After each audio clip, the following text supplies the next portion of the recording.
Welcome to the 5-Minute Biographies podcast, where every week we tell you interesting things about interesting people in about 5 minutes.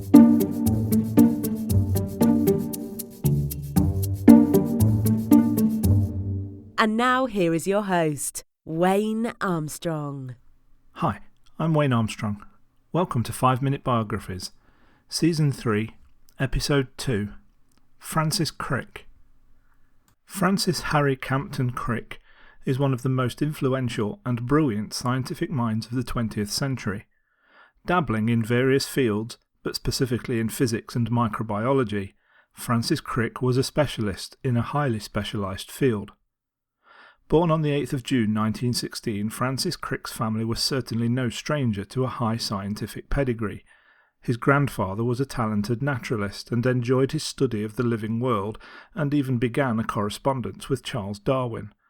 Francis Crick himself had a deep and abiding love for science and rigorous scientific thought from a very young age. He was a self-taught scholar, extensively reading any and all scientific books that he could acquire.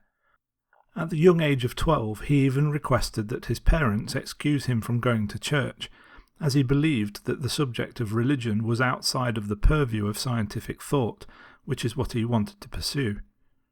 As a brilliant and gifted young scientist, Crick attained a Bachelor of Science diploma from University College London. Like most gifted people, though, he did seem to have an Achilles heel, which was language arts. He attempted to gain entrance to study at Cambridge, but his application was rejected, almost certainly due to his failing Latin classes.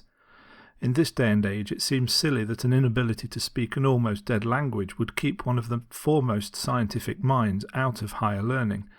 But this was the early 20th century, and such institutions did, and in many places still do, hold this style of education in high regard.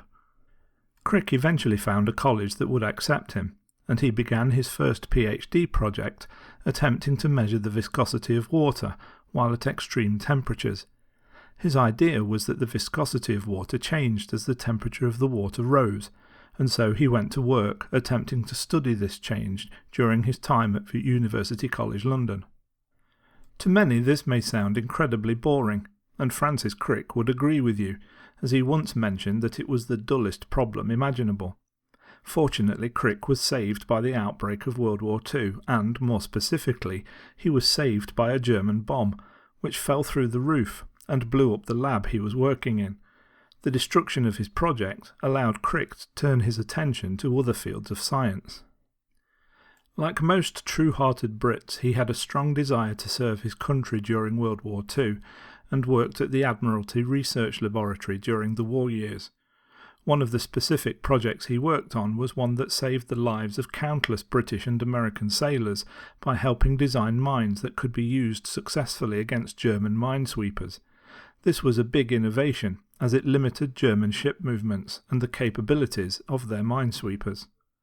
Having been saved from a life studying chemistry, Crick in 1947 went on to begin studying biology, which is where his brilliant career would truly shine. The year 1953 is probably the crowning moment of his career, or at least the one that the general populace is most familiar with. It was in that year that Francis Crick, while working in tandem with James Watson, discovered the structure of DNA molecules. Discovering this structure was a major scientific and biological leap into the future. From this initial assessment, many things about the process of the natural world could be explained. It opened up brand new ideas of how to study genetics, heredity, and even methodologies of fighting new diseases with a better understanding of how the natural world itself works. Crick's initial discovery has led to our technological advancement, where things such as DNA and gene editing, as well as gene therapy, are becoming more acceptable, none of which would have happened without the initial discovery of the structure and shape of the DNA molecule, the building block of life. The find was so stunning to the scientific community that it deserved a serious level of recognition, and together with fellow contributors James Watson and Maurice Wilkins, Francis Crick was awarded the Nobel Prize in Physiology or Medicine in 1962. Not a man to rest on his laurels, Crick had many more years studying biology and the structure of the brain, attempting to determine the basis for human consciousness.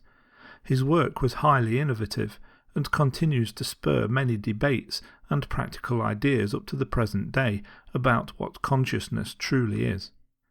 Francis Crick, a brilliant scientist up to the very end, was continuing to research and edit manuscripts even on his deathbed. He passed away on the 28th of July 2004 at the age of 88. With a brilliant career spanning many decades, he was the recipient of a slew of awards, such as the Albert Lasker Award for Basic Medical Research, the Nobel Prize, the Royal Medal, the Alberta Medal, and various other awards and honours heaped upon him during his career as one of the foremost molecular biological scientists of the 20th and 21st centuries. Francis Crick did not go quietly into the night, but rather, up to his dying hours, spent them trying to benefit humanity through his belief in science. I hope you enjoyed that episode of 5-Minute Biographies. You can also read these biographies for yourself on the website at www.5minutebiographies.com, where you will find quite a few biographies for your reading pleasure that have not yet been turned into podcasts. Also on the website you will find links to our social media accounts, so please follow us. If you enjoy the show, please leave us a review wherever you get your podcasts, as this would really help the show to grow. Thanks for listening, and I'll see you next time. Thanks for listening to the 5-Minute Biographies podcast at www.5minutebiographies.com.